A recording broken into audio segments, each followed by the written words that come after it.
Kaliaganj cooperative multipurpose সোসাইটির পরিচালন সমিতি নির্বাচনে মনোনয়ন দাখিল ঘিরে তুঙ্গে উঠেছে রাজনৈতিক তৎপরতা। সোমবার এবং মঙ্গলবার দুদিন এই কোঅপারেটিভ সোসাইটির নির্বাচনে মনোনয়নপত্র তোলা এবং দাখিল করা হলো। বৃহস্পতিবার বৈধ প্রার্থী তালিকা প্রকাশ এবং শুক্রবার মনোনয়ন প্রত্যাহারের সময়সীমা শেষে চূড়ান্ত প্রার্থী তালিকা প্রকাশিত হবে।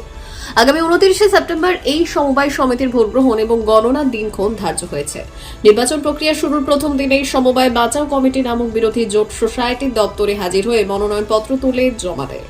তৃণমূল কংগ্রেসে গতকাল মনোনয়নপত্র তোলে এবং আজ জমা দিতে সোসাইটির দপ্তরে হাজির হয়।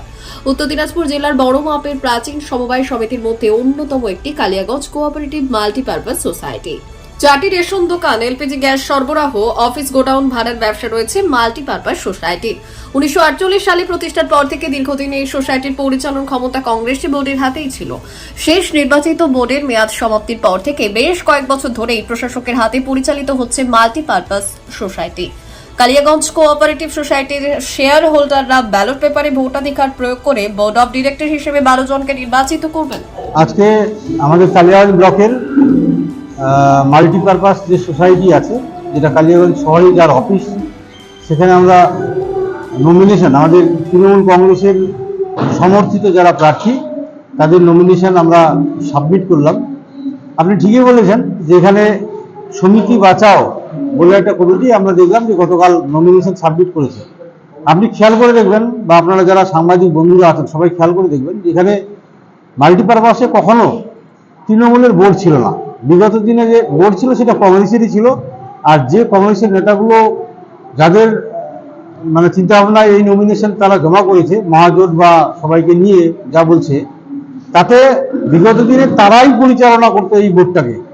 যদি সেই বোর্ডটা ধ্বংস হয় তাদের দ্বারাই হয়েছে, আর তাদের দ্বারাই নানা রকম অপকর্ম বা সমস্যা তৈরি হয়েছে। নর্মালি তৃণমূল সবসময় চায় যে এই সমিতিগুলো যাতে খুব সুন্দরভাবে সুষ্ঠুভাবে চলে, এবং তৃণমূল কংগ্রেসের আমাদের প্রথম আমরা বোর্ড করতে সবাই মিলে একসাথে উদ্যোগী হয়ে নমিনেশন আজকে করলাম, এবং আগামী দিনে আমরা খুব সুন্দর সুষ্ঠুভাবে নির্বাচন করে যাতে এই সমিতিটার স্বাস্থ্য ফিরে পায় এবং পুনরায় সমস্ত সম্পদ যা আছে সুন্দরভাবে রক্ষিত হয়, তার জন্য আমরা সুষ্ঠু একটা নির্বাচন চাচ্ছি। বর্তমানে সমিতির কি পরিস্থিতি রয়েছে? সমিতির অনেকগুলো ফ্যাকাল্টি আছে, অনেক হাট বাজার আছে, অনেক দোকানপাট আছে, অনেকগুলো গ্যাসের ব্যবসা আছে। তো নর্মালি সমিতিতে যেহেতু কংগ্রেসের একটা দীর্ঘ এর আগের বোর্ডটা কংগ্রেসের ছিল, তার পরবর্তীকালে অনেকদিন ধরেই ইলেকশনও হয়নি, যার জন্য সমিতির যা স্থাবর অস্থাবর সম্পত্তি আছে সেগুলো ঠিক কী অবস্থায় আছে বলা যাবে না। তো নর্মালি বোর্ড হয়ে গেলে পূর্ণাঙ্গ সমস্ত রিপোর্টগুলো যতক্ষণ অডিট কমপ্লিট হবে তাহলে বোঝা যাবে যে সমিতিটা কী অবস্থায় আছে। আপনারা একদিকে এককভাবে লড়ছেন, অন্যদিকে একটা সমবায় আছে কমিটি, যেখানে বিভিন্ন দল থেকে রয়েছে, সেক্ষেত্রে কতটা মনে হচ্ছে লড়াই করতে পারে?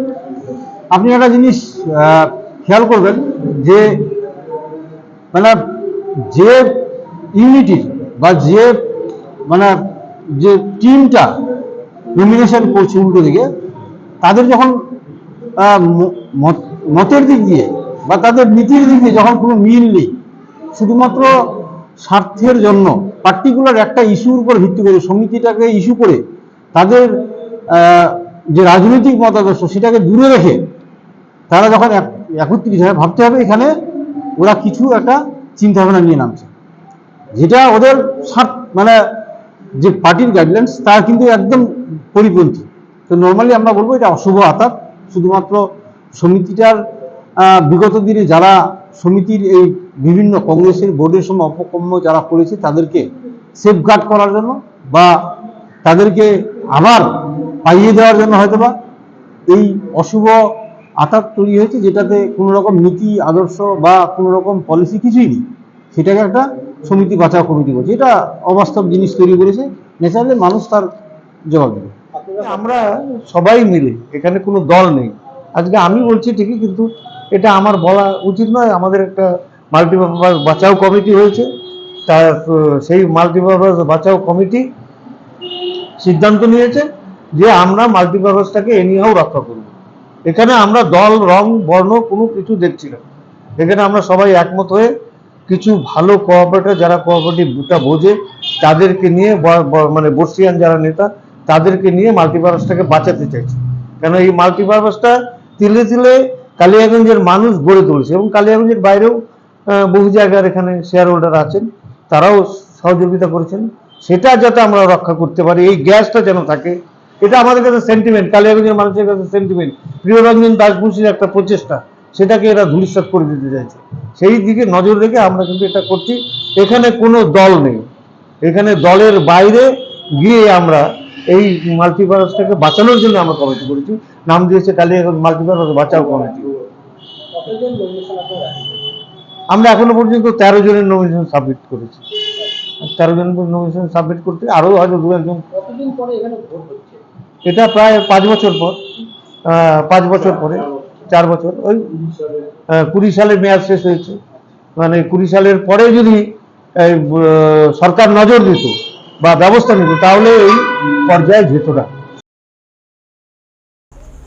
ব্যুরো রিপোর্ট, উত্তরের প্রহরী।